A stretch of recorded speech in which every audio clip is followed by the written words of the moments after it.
In February 1945, amidst the icy waters of the Oder River, soldiers from the Soviet 8th Guards Army stand in solemn contemplation of the approaching dawn. Among them is Vasily Grossman, a war correspondent who has been covering the conflict since the Battle of Moscow. His journey westward from the Volga at Stalingrad has been marked by countless river crossings, and now, after an arduous 3-year trek, he stands at the banks of the final river before Berlin. Overwhelmed by emotion, he feels compelled to express the gravity of this moment. Greetings, I'm Griffin Johnson, the armchair historian. By early 1945, Hitler's Third Reich was on the brink of collapse. The Allies were preparing to cross the Rhine, and in the east, the Red Army was advancing toward the German border with astounding speed. As they closed in on Berlin, the Soviet soldiers were determined to avenge the immense death and destruction brought upon their motherland by the Germans. However, Hitler would not accept defeat and compelled his defeated people into one last cataclysmic battle, which would only end with the triumphant Soviet flag flying atop the Reichstag and the Führer dead in his underground bunker. Before we delve further, I'd like to extend our gratitude to our partner, NordVPN, for sponsoring this video. Whether you spend your time surfing the internet for information, connecting with colleagues, streaming videos, or reaching out to family and friends, NordVPN can help protect your online activities with military-grade encryption on up to 6 devices at once. It keeps you safe from malware and dodgy websites while granting access to historical information and region-locked documentaries. With NordVPN's 30-day money-back guarantee, you can try it risk-free and enjoy a significant discount by signing up through our link in the description below or visiting nordvpn.com/historyvpn. The year 1944 had been nothing short of a disaster for the Germans on the Eastern Front. Army Group Center was annihilated, and the seemingly unstoppable Red Army pushed the Germans back to the gates of Warsaw. In the south, Romania and Bulgaria switched sides, while Hungary teetered on the edge of collapse as Soviet armies besieged Budapest. Unwilling to admit defeat, Hitler made a monumental decision to deploy his final armored reserves to relieve the defenders of Budapest and secure Hungary's oil fields. Unbeknownst to Hitler, this was exactly what the Soviet High Command, also known as the Stavka, had hoped for. By increasing pressure on the Hungarian front, Stalin and his advisors sought to lure Hitler into moving his critical armored reserves away from Poland. Meanwhile, 3 Soviet fronts, totaling around 2.5 million men, were poised to cross the Vistula River around Warsaw and launch a direct offensive towards Berlin. To prepare their soldiers mentally, political commissars instilled a sentiment of embittered vengeance, urging the soldiers to embody the retribution of their people in battle. Fueled by a desire for revenge, Stalin's armies broke out of their bridgeheads on January 12, rapidly forcing the outnumbered defenders into a frantic retreat. General Heinz Guderian implored Hitler to send all available units eastward, and in response, the Führer promised to dispatch 2 SS Panzerkorps recently withdrawn from the Ardennes.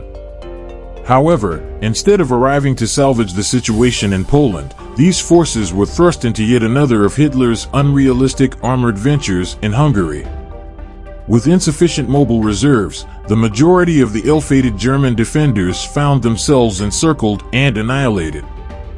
In February 1945, the Soviet 8th Guards Army stands in somber silence, observing the icy waters of the Oder River glistening under the morning sun. Among them is Vasily Grossman, a war correspondent who has been documenting the war since the Battle of Moscow. As the Red Army advances towards the German border with lightning speed, they vow to avenge the death and destruction brought upon their motherland by the Germans. The Berlin radio broadcasts apocalyptic news bulletins, comparing the advancing Red Army to historical conquerors such as the Mongol hordes, the Huns, and the Tatars, predicting total destruction and the end of civilization.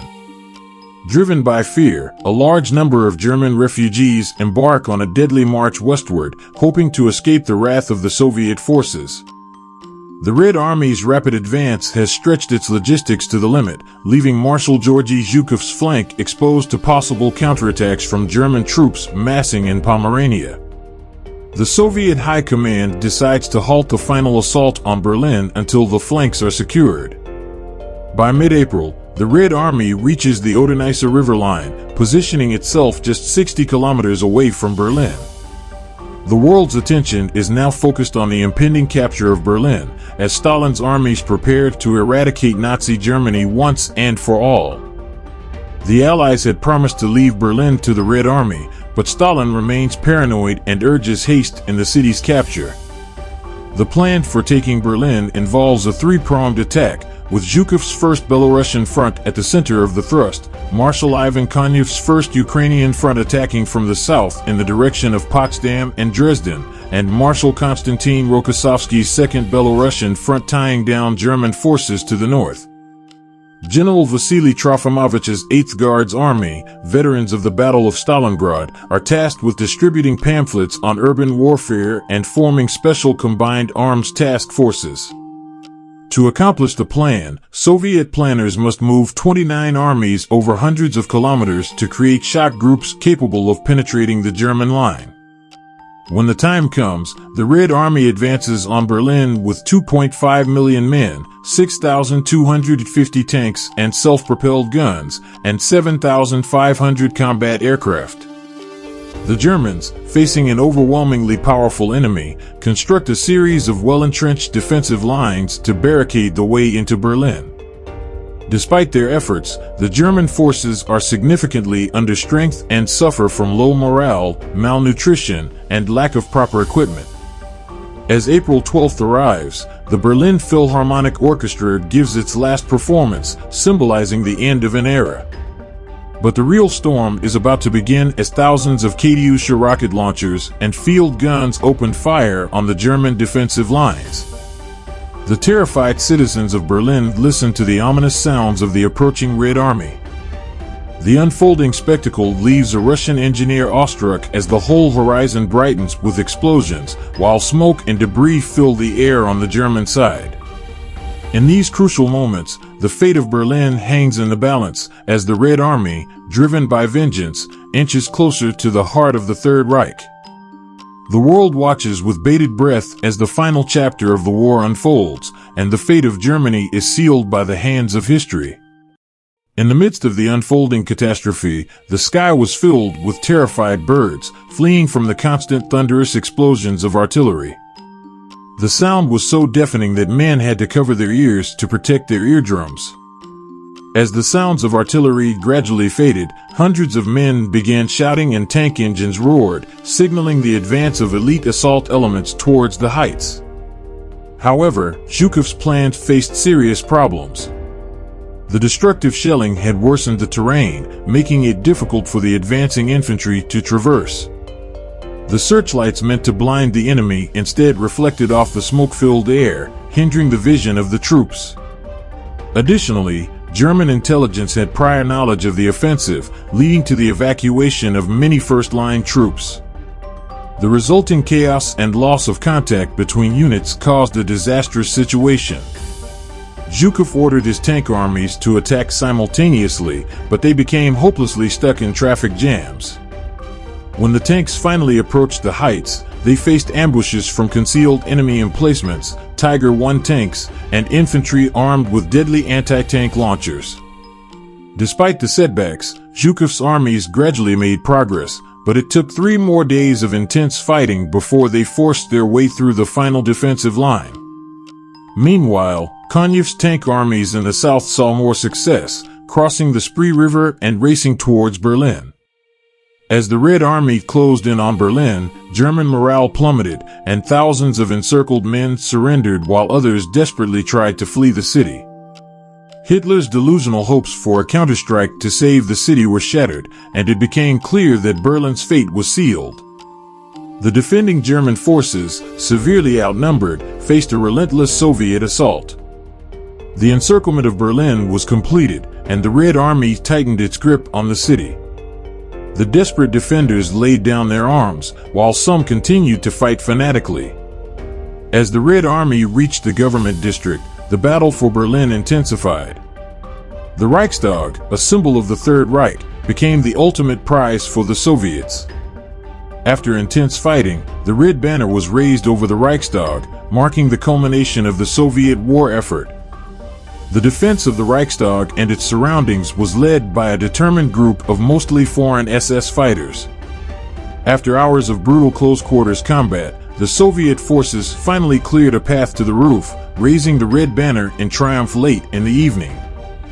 During the historic moment, Sergeants Mikhail Yagorov and Melatin Kanteria managed to scale the top of the Reichstag, where they proudly hoisted the hammer and sickle flag, symbolizing the symbolic end of Hitler's Third Reich. Nearby, a momentous event unfolded as Soviet troops closed in on Hitler's bunker complex. Realizing the inevitable defeat, the embittered Führer bid his farewells to his remaining staff, poisoned his dog Blondie, and retreated to his study room to commit suicide alongside his newly wedded bride, Eva Braun. However, Hitler's death did not immediately halt the fighting. The new chancellor, Joseph Goebbels, rejected Stalin's demand for an unconditional surrender of the garrison, leading to further clashes with the Red Army. Only after Goebbels' suicide was announced did the path to peace in Berlin finally open.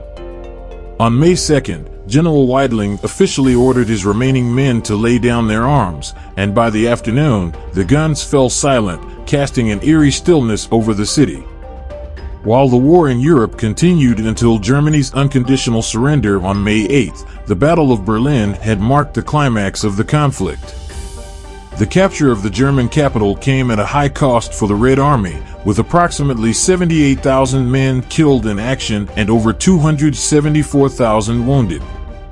The Germans suffered losses of around 90,000 to 100,000 men killed in action and at least another 200,000 wounded during the Soviet advance into Germany. The vengeful Red Army's advancement left a trail of pillage and destruction in its wake. Reports suggest that around 95,000 to 130,000 women in Berlin alone experienced sexual assault, and tragically, 10,000 of them later took their own lives. Despite the devastation, many Germans felt relieved that the conflict had ended, and a semblance of normalcy was gradually returning under the shared Allied Soviet occupation.